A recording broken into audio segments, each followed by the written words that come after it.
Luto na. Tikman mo na. Ikaw mauna. Dali. Patikim din. Huwag mo ubusin. Tikman ko rin. Hindi, ikaw na lang. Una, halika rito. Una, tikman mo. Bilis. Madalang ang lamiran. Hindi ka makatikim na ito.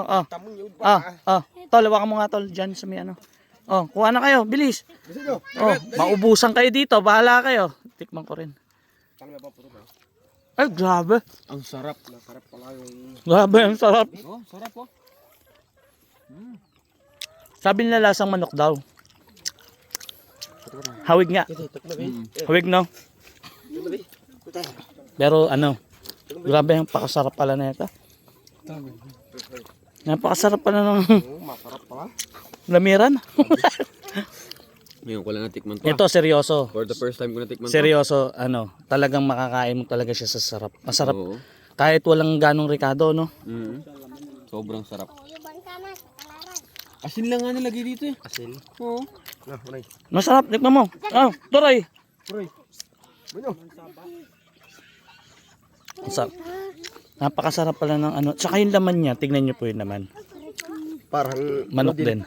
Hindi ba tol, yung pugo, Mm. matigas. Tamong yun Pero ano, legit, napakasarap.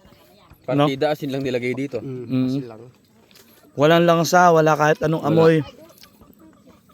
Ito palang pinaka ano, the best din na karne.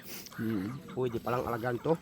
Sarap eh, no? Kahit hindi ka na bibili yung karne sa palengke. Tol! Kaya na! Dito! Sarap yun. Yung una yan. Balaki mo, ubus to. Tol! Ganyan ba ba?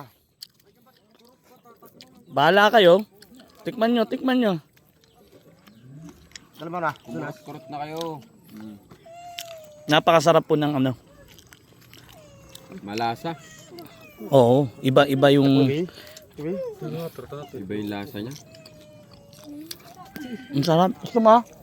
Tamong yung udban. Man, ayaw mo? Naman yung puyo. Sarap po. Napakasarap nga, promise. Pag naluto pa yan talagang tudo. Ano? Pag nasanay ang mga Pilipino na kumain yan, napakabilis pa dumami. Masustansya pa to. Napakasarap pala.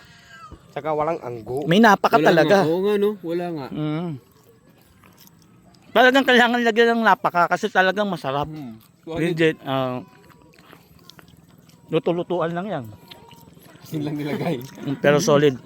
Napakasarap po pala ng rabbit.